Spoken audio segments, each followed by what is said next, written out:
心身医学とは、心、つまり魂と体の両面から病気に取り組む医学です。すでに西洋医学においてさえ、病気のうちの 75% は心身医学的なものであるとされています。つまり、それほど多くの病気の原因が感情や心にあるとみなされているのです。一方で、心身医学的な発想は、一般にはまだそれほど受け入れられていません。多くの人は、あなたの病気の原因は心にあるのですよと言われると、なんだか侮辱されたように感じるのです。あなたの病気は単なる気のせいだ。あるいは、あなたの病気は何かおかしなものだと言われたように感じるのです。そして、心の中にある病気の原因について考えることをやめてしまいます。病気や不調が現れるのは、私たちが自分のためにならない考え方をしていることを、体が私たちに教えようとしているからであると考えてください。私たちは無意識のうちに自分のためにならない考え方をしています。そしてそうした考え方は私たちの生存を脅かすのです。不調が現れるのは体が私たちにそろそろそんな考え方はやめた方がいいですよと告げているということなのです。私たちが肉体面、感情面、精神面で限界に来ているということを告げようとしているのです。私が病気や不調に関してメタフィジックという言葉を使うのはそのためです。メタフィジックというのは物質を超えたレベルを見るということです。あなたがメタフィジックな手法のことをこの本で初めて知ったとすれば、あなたは多分次のように考えるでしょう。一体彼女はどこからこんな知識を仕入れたのかしら。こんなこととてもじゃないけど信じられないわ。あなたの反応は正しいのです。そうです。あなたは本で読んだことを簡単に信じるべきではありません。でも、だからといって、すべてを拒絶すればそれで済むというわけでもありません。あなたは心を開いて本を読み、次のように考えることもできるのです。もしかすると、この本には本当のことが書かれているかもしれない。少なくとも私にとって役立つことが書かれている可能性はある。さあ、あなたの心を開いて、不調や病気に対するメタフィジックの取り組み方を受け入れましょう。それは人間に関する新しい見方なのです。どうか心を開いて、新しい時代の息吹を受け入れてください。こんにちは、ハッピケンことハッピー研究所のショウです。今回は自分を愛して病気と不調があなたに伝える体からのメッセージという本をご紹介します。著者のリズ・ブルボーさんはカナダの企業でトップセールスレディとして活躍した後、その成功体験を人々と分かち合うためにワークショップを開催し、真の幸せを勝ち取るためのメソッドを伝えています。これまで4万人以上の人をトレーニングし、累計500万部以上の著書が世界中で読まれています。彼女のメソッドは、肉体、感情、精神、それぞれの声に耳を澄ますことで心からの癒し、本当の幸せを得られるというもの。ですから、体調不良や病気の原因は肉体だけが原因なのではなく、むしろ感情や精神、本書ではメタフィジックと呼んでいますが、このメタフィジックな部分が根本原因となっているということなんです。そして本書は450項目もの体調不良、病気に対して、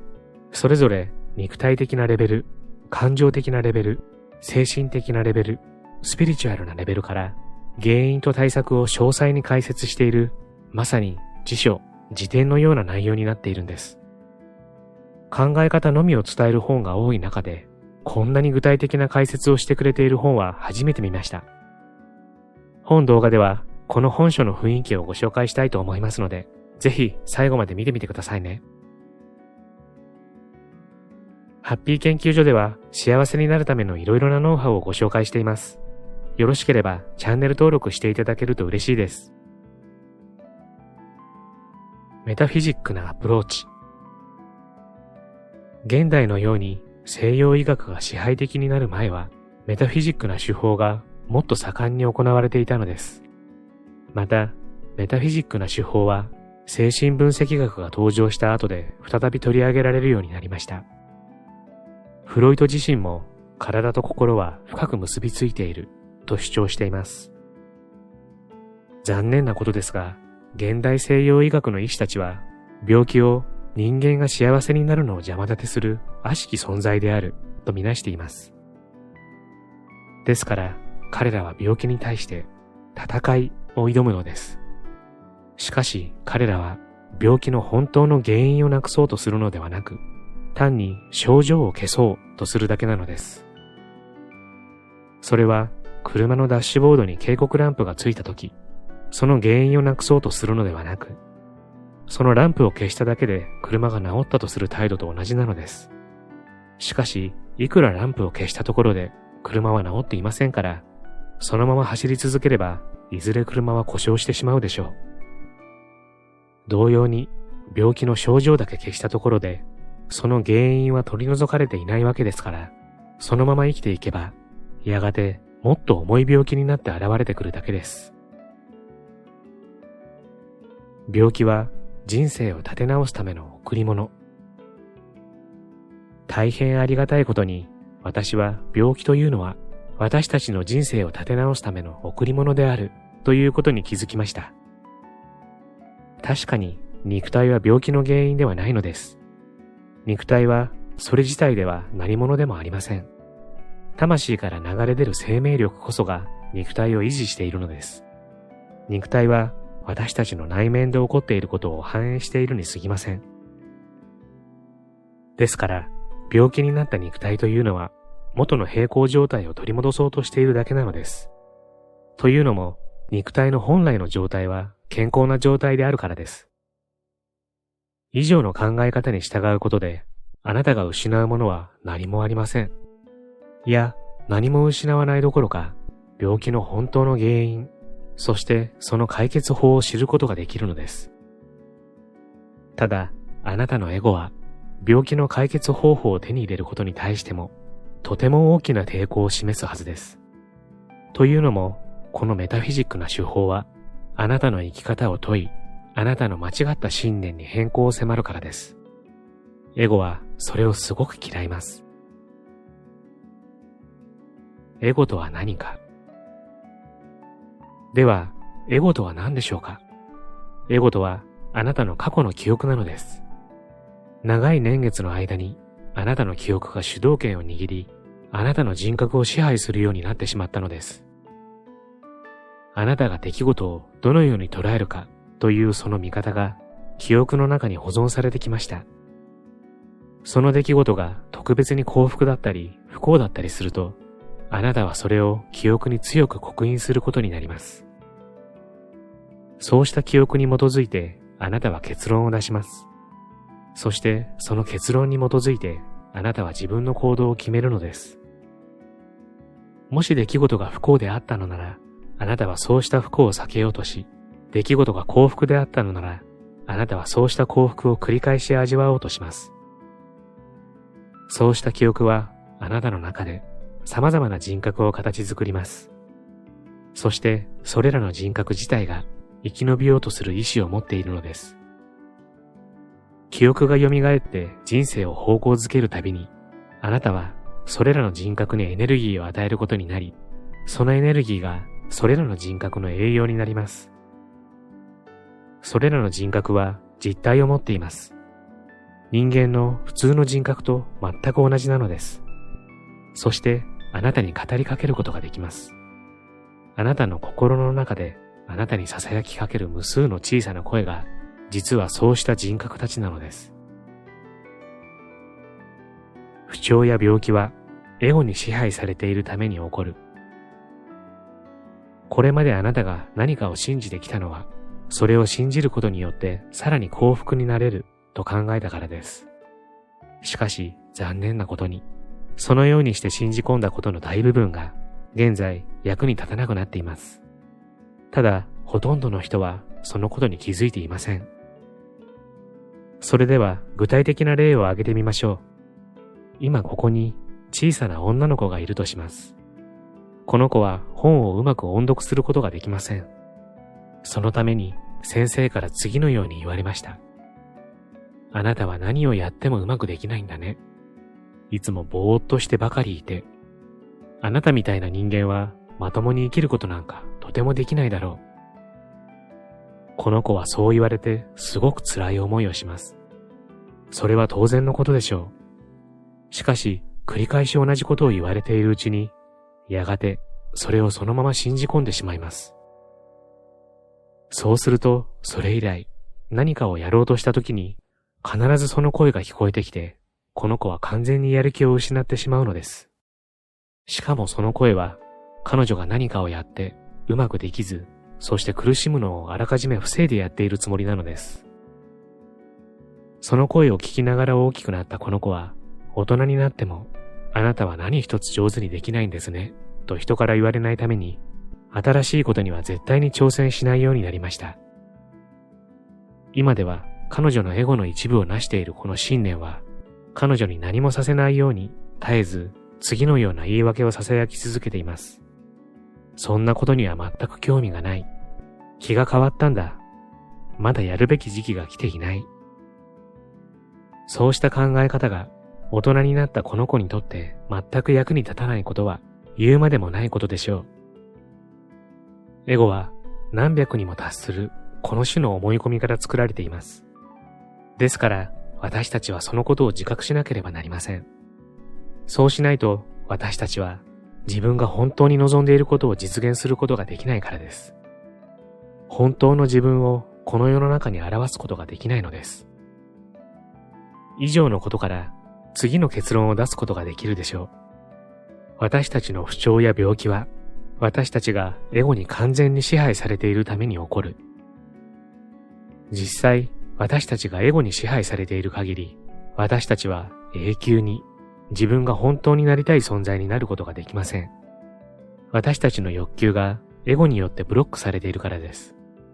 そして、やがて私たちの体にもブロックが生じ、それが不調や病気として現れてくるのです。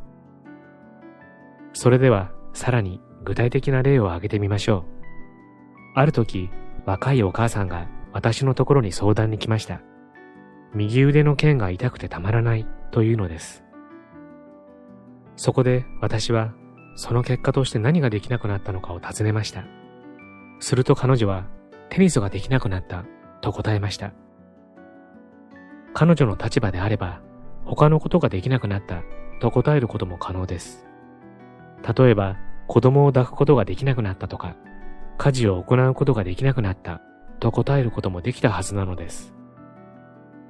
ある痛みや不調が原因で何ができなくなったかを尋ねると、その痛みや不調の原因が簡単にわかることがあります。私はこのお母さんの答えを聞いていて、この人は本当はテニスをしたくないと思っているということがすぐにわかりました。そこで私は彼女にどうしてテニスクラブに登録したのかと尋ねてみました。すると彼女はただ単純に楽しみたかったからと答えました。さらに質問を続けるうちに彼女が他の3人の女性に誘われて2組のチームを作り、毎週かなり激しい試合をするようになっていたということが分かりました。ほんの気晴らしのつもりで入ったのに猛烈な試合をする羽目になってしまったのです。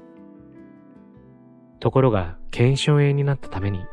彼女は必然的にテニスをやめざるを得なくなりました。そのことを指摘すると彼女は自分からテニスの試合をしたくないとは言えなかったということに気づきました。彼女のエゴはどんなことでも真面目にやらなければならない。単なる娯楽のため、遊びのためにテニスをやってはならないと信じ込んでいたのです。この腱鞘炎は彼女にテニスをやめなさいと言っていたのではないのです。そうではなくて、遊ぶことに関する思い込みを変えた方がいいですよと彼女に教えようとしていたのです。私たちは何か苦しいことが起こると、これは何かをしなさい、あるいは何かをしてはならないということだろうと考えがちです。例えば、このお母さんも次のように考える可能性がありました。肘の痛みは私にもうテニスはやめた方が良いと訴えているんだわ。でも注意してください。そういう考え方こそエゴの戦略なのです。あなたがそう考えている限り、あなたは自分の思い込みを改めずに済むからです。しかし、あなたが本当になすべきなのは、自分の思い込みを変えることなのです。最も大切なのは、自分自身を許すということ。あらゆる人間はエゴを持っています。そして、あらゆる病気や不調は、例外なく感情や精神と関係しているのです。